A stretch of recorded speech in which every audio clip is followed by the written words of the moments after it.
we understand that every deposit is your hard-earned money. Every loan is for good reason. Every service aids in your convenience. Every business of ours is meant to grow yours. We hear you, feel you, and we act on your every banking need. Bank of Commerce, an affiliate of San Miguel Corporation. This portion is brought to you by North Luzon Express Terminal.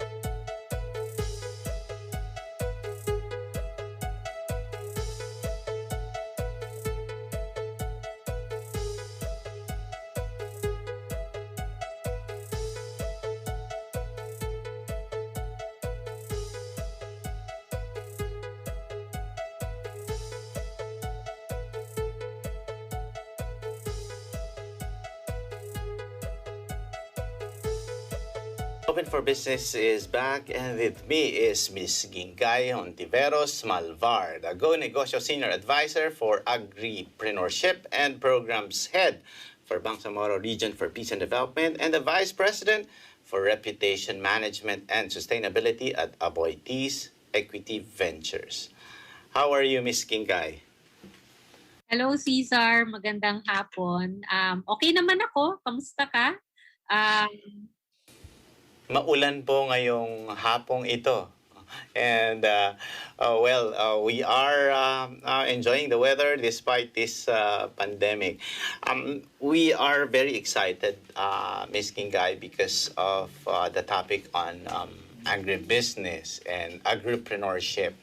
Alam naman po natin na kahit po kami dito sa NET25 in our organization with Eagle Broadcasting Corporation, ang talagang pinaniniwalaan po namin ay para makaahon tayo sa kahirapan, ay talagang ma-improve ang ating agribusiness at agriculture. To you personally, Ms. Ginggay, what really made you choose agribusiness or agripreneurship as your advocacy? Actually, Cesar, yung pamilya namin, the Hontiveros family, we've been in agriculture already for some time. Yung panahon pa nung mga lolo tsaka lola namin in the Visayas area. And growing up also with my mom, my mom is a nature lover, so lagi yan nasa garden namin. So I grew up really surrounded by nature. My dad used to take us out sa mga very often out-of-town trips, tapos nakakabisita din kami dun sa hometown namin. So maganda rin yung naging exposure ko to agriculture at a very young age. And later on, nung ako ay nagtatrabaho na, I was already an adult, meron na rin akong sariling pamilya, and na-expose talaga ako in terms of really seeing kung ganong kahirap yung buhay ng ating mga magsasaka at saka mga mangingisda in different parts of the Philippines. So when I was in college, meron akong exposure doon. And then also when I started na rin yung aking corporate career. So I always made it a point na dun sa mga ginagawa ko, meron akong very strong leanings or advocacy na makatulong din sa ibang mga tao, sa mga komunidad. And I had an opportunity to be of service to farming communities. In one of my corporate jobs, binigyan ako ng pagkakataon ng boss ko at the time to undertake some of the programs which could help yung ating mga farmers and mga fisher folk in rural areas, where, as we all know, yung development is medyo mas mabagal. For a long while, medyo nakakalimutan din. And there was a certain amount of parang exclusivity, kumbaga, na hindi sila masyadong nagiging parte ng mainstream business. Kaya hirap na hirap din silang makaahon. It was during this exposure of mine to different rural communities in the South na I think talagang nabuksan yung mata ko, and I felt that I really had a responsibility to do something more. And in 2016, when Presidential Advisor Joey Concepcion, so he's our PA for entrepreneurship, in 2016, when PA Joey asked me to join him para dun sa mga ibang programa sa GoNegosyo. And as you know, GoNegosyo for the past 15 years has really been at the forefront na ine-empower natin, ine-enable natin, no, and strengthen yung kakayahan sa negosyo ng mga micro-entrepreneurs, no, in the Philippines. Pero wala kaming talagang programa na nakatuon talaga sa agrikultura and to really help farmers and fisher folk. So nung nag-uusap kami ni Joey in 2016, we both decided na bakit hindi din natin i-expand yung mga GoNegosyo programs, no? Into the agricultural sector. And our flagship kasi talaga in GoNegosyo is mentorship, no? Joey talks about this all the time. Our mentors who are all successful men and women in business, sila yung nagsisilbing gabay or advisors, no, or nagtuturo dun sa mga small or micro entrepreneurs natin. So in 2016, we decided na gawa din tayo ng programa on mentorship specific for agricultural cooperatives. So it really started with that, Cesar. And nakipag-partner kami with the Department of Agriculture. At the time, it was still Secretary Piñol. And since then, this program has been continued by our beloved Department of Agriculture Secretary William Dar. So talaga siya nag-umpisa na ilunsad namin yung programa ng mentorship para sa ating mga magsasaka at saka mangingisda. So it's called Kapatid Agri-Mentorship. Ms. Ginggay, that your exposure was really into agribusiness because at a very young age you were already exposed to working with farmers and the fisher folk. Pero di po ba nakakalungkot din isipin na yung mga kababayan natin, kahit yung mga millennials po ngayon, di ba? Iba yung priorities nila pagdating sa agrikultura. So sa kanila, parang it's, agriculture is not necessarily, something similar to, what they like or they are working for now, like the call centers or BPOs. But they do not realize that it is, something, that will really carry, the country into, progress and development. Ito rin po ba, Ms. Ginggay, ang naging inspiration nyo to go into to push into agribusiness, agripreneurship, or is this, something that you just realized, when you were exposed with the plight of the farmers, fisher folk in the rural areas? Well, Cesar, alam mo yung bahagi kasi din ng trabaho namin in GoNegosyo is really to help inspire people to support agribusiness, and especially yung mga nakababata sa atin, the young people, to encourage them actually to go into the agricultural sector, to get into agribusiness, or to enroll in courses which are related to agriculture, no, all over the Philippines. So yan ay bahagi talaga ng ginagawa namin. So it's really more of an information campaign, education. We spend a lot of time also mentoring young people who are thinking about getting into agriculture, pero medyo nag-hesitate sila because alam nila masyadong matindi din yung challenges, no? So we try to, we spend a lot of time mentoring these young people. We are also involved in, some campaigns with other private sector companies where we identify mga young people who are champions in agriculture in their regions or in their provinces. And then naglulunsad kami ng mga marketing campaigns, no, to let these young people become spokesperson of the youth and really share their experiences of what it takes to run a successful agribusiness. Also, at the same time, pag gumagawa din kami, Cesar, ng mga programa on the ground, no, for smallholder farmers, lalo na sa mga rural communities, for example, in Mindanao. Yung ginagawa namin na mentorship doon under our Mindanao programs does not only involve the farmers themselves, pero pati yung mga anak nila. Kasi 'di ba, yung experience din natin is kahit mismo yung mga anak ng mga farmers, no, they don't want to get into farming kasi nakikita nila kung ganong kahirap yung buhay ng mga magulang nila. So, malaki sila, sinasabi nila sa sarili nila na, ay ayoko maging magsasaka. I would rather be, I'll go to the city, I'll work there, I want to apply for a job in another industry. Ayoko maging farmer kasi ayoko maging katulad ni tatay na hirap na hirap at talagang kumakayod para lang makaibig kami para ipag-aral, etc. So we also spend an inordinate amount of time on the ground na pati yung mga anak ng mga farmers is sinasama namin din sa mga mentorship programs. Pero Miss Ginggay, paano nyo nga po ginagawa yon? So, sinasabi ninyo na yun ang sinasabi ng mga kabataan dahil nakikita nila ang kanilang magulang, yung kahirapan nila. So, what are your strategies in guiding them, especially the youth?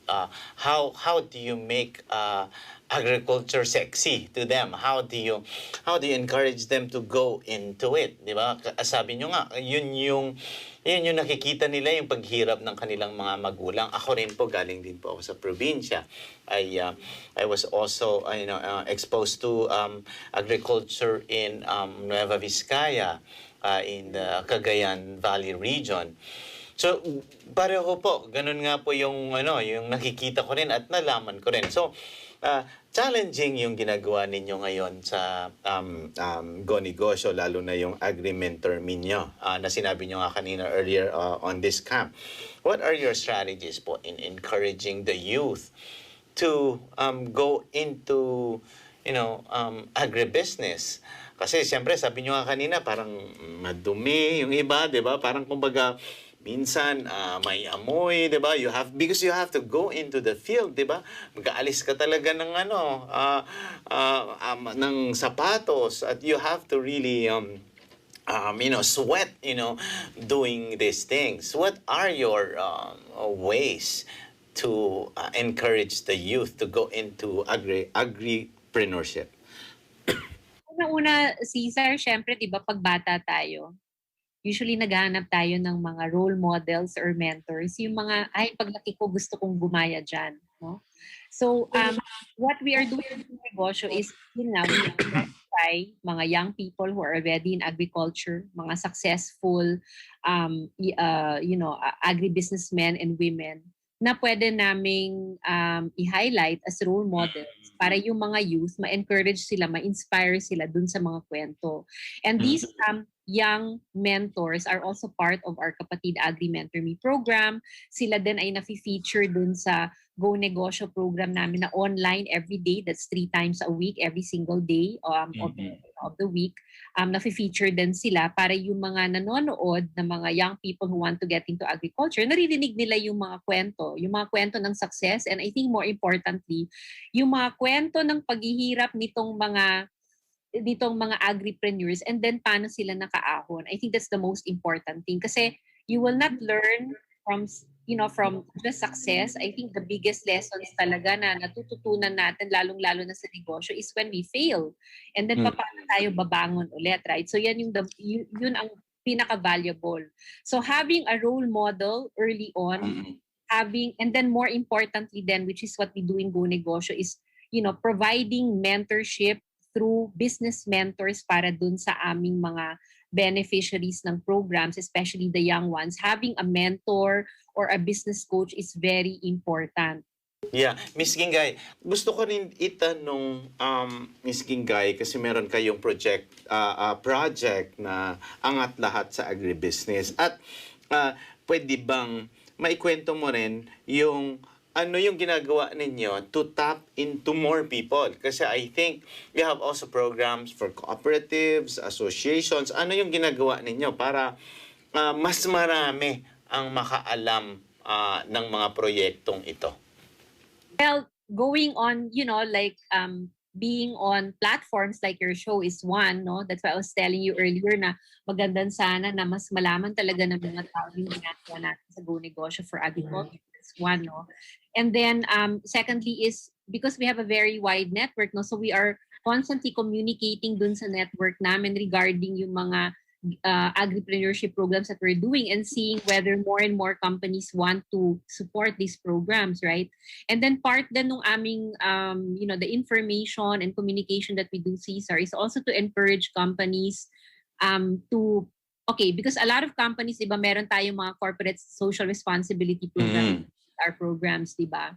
And then nakita namin yung isang malaking gap dito is maybe we can try to look at companies converting yung kanilang CSR programs more into inclusive business programs. Kasi nga, minsan yung ating mga farmers, no, kakulangan din sa kanila yung market, no, hindi nila alam kung saan nila ibebenta yung mga produkto. But it's possible that there may be a large corporation that actually needs the raw materials produced by these farmers. So, ba't hindi natin sila i-link, no? And because there's a lot of mentorship again that needs to happen between the for the cooperative so that they can become suppliers to a large corporation.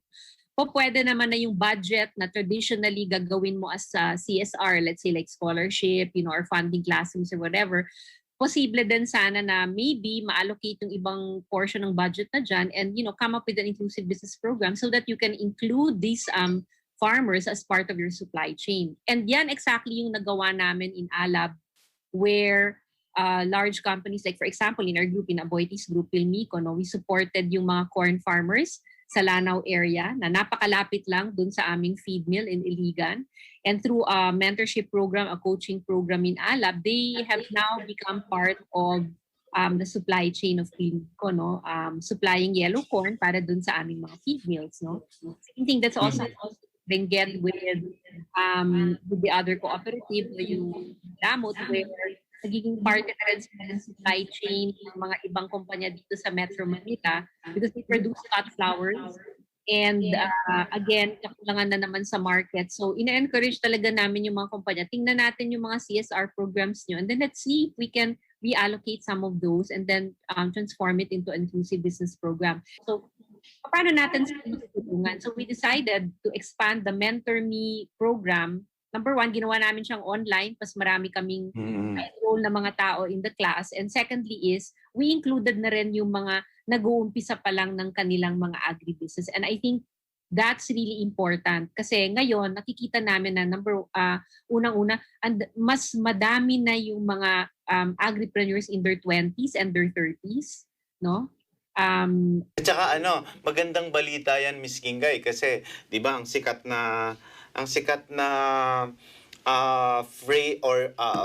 phrase or term is technopreneur. Pero at least ngayon, sabi nyo, kung 20s yan, agripreneur na. So, ibig sabihin, may shifting na rin. Kumbaga, parang pinapauso nyo na rin na dapat pwede ka naman na maging technopreneur sa larangan ng agrikultura. Ano ang role po na ginagawa din ninyo? Kasi I think you also have this project, Ms. Ginggay, on digitalization. Ano yung pinagkakaabalahan ng GoNegosyo para ma-ensure din na talagang ang agrikultura, agribusiness will be transformed into the digital world. Lalo na po ngayon, halimbawa, noong pandemya talagang gustong-gusto namin ng prutas. Gusto na, pero walang naakarating sa bahay namin. Kasi puro mga fast food ang malapit sa amin na i-deliver. Dahil nga po yung sa kakulangan ng transportation especially during the early days and months of the pandemic, 'di ba? That even if you want fresh vegetables, it cannot reach you because of logistics problems. So in this case, Ms. Ginggay, paano 'yon? What are your projects and and other initiatives in terms of digital transformation in agribusiness? Buti na-mention mo yan, Cesar, because I was going to tell you nga, pag naghahanap kayo ng mga prutas or kaya mga gulay or fresh produce, you can actually find it now on Lazada. Kasi that's one of the programs that we launched. So we have the digital, parang agri-marketplace, no? Pero digital na siya. So tinutulungan namin yung mga nag-graduate out of our camp program. So ito na yung mga dati naming mga mentees na full-fledged agripreneurs na sila or mga agri-businesses na maka-onboard naman sila sa Lazada Fresh. So they do have a platform in Lazada kung saan yung mga mabibili ka ng fresh produce. And it's very good for the farmers because yun nga, they use the digital tools to be able to access yung mga bagong market. So we do now have the angat lahat sa digital. So it's enabling yung ating mga farmers and fisher folk na magkaroon sila ng online store on Lazada. And in fact, 2 years ago, we did start a similar program as well with Shopee, focused naman on mga agricultural cooperatives. So, kailangan yung mga opportunities na ganito, Cesar, kailangan tong magpatuloy. And I think this is not just going to be a trend, but it's really going to be the way that we do business moving forward, di ba? Siguro, Miss Ginggay, hindi po matatapos ang interviewing ito kung hindi rin natin mababanggit ang inyong role sa pagiging programs head ng Bangsamoro Region for Peace and Development. Paano naman po ang mga proyekto ninyo pagdating sa mga agrikultura in terms of agribusiness development programs for peace, na alam natin napakahalaga po nito, lalo na siyempre sabi nga nila sa lahat ng bayan, sa lahat ng mga bansa, 'di ba, pag gutom or may problema sa ekonomiya, sa pagkain, ay talagang hindi nagkakaroon ng kapayapaan. So, what are your initiatives to continue building development programs in agribusiness that will promote peace in areas that are affected by some conflicts in the country? Yes. Thank you, Cesar, for this. Kasi ito yung programs na very close to my heart because and then I have many friends in the Bangsamoro area.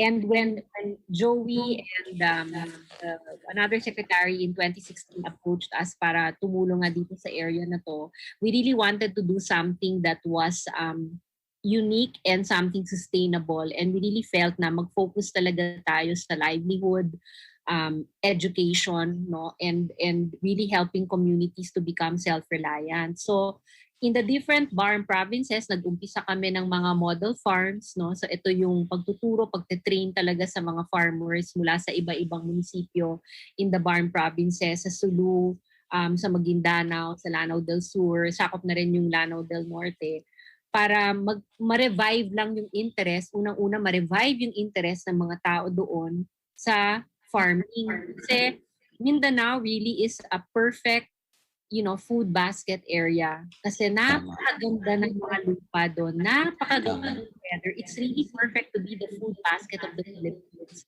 And I'm happy to say that over the years, these model farms have continued to bring the communities, sustainable livelihood at the same time. Parang naibalik din yung sense of pride nila, yung sense of dignity. They are proud of their achievements in their farming businesses, and then sila na rin ang nagsisilbing nagtuturo dun sa mga ibang communities na tumitingin sa kanila and then nagsasabi, ay kami rin gusto din namin ng ganyan. So nagiging inspiration din sila for other model farms. And I've always believed also in terms of the efforts toward sustainable peace, na it's very hard to talk about peace pag gutom ang tao. Ang hirap, di ba? Tama. Mainit ang ulo. Yeah.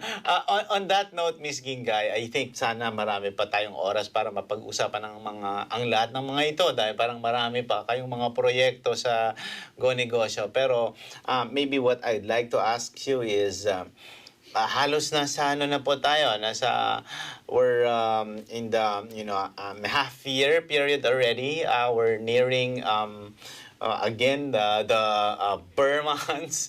Ano po yung outlook po ninyo sa agribusiness? Well, agriculture is definitely not without its challenges. Alam natin yan, madami talagang problema. But just like you, Cesar, hopeful talaga ako. I am a born optimist, right? So I tend to see the better side rather than the worst. And at the same time, I'm very balanced and calculated in the sense na kung nakakita tayo ng mga problema, ano ba yung solusyon na pwede natin gawin? Ngayon na. Huwag nang ipabukas, pero ngayon na.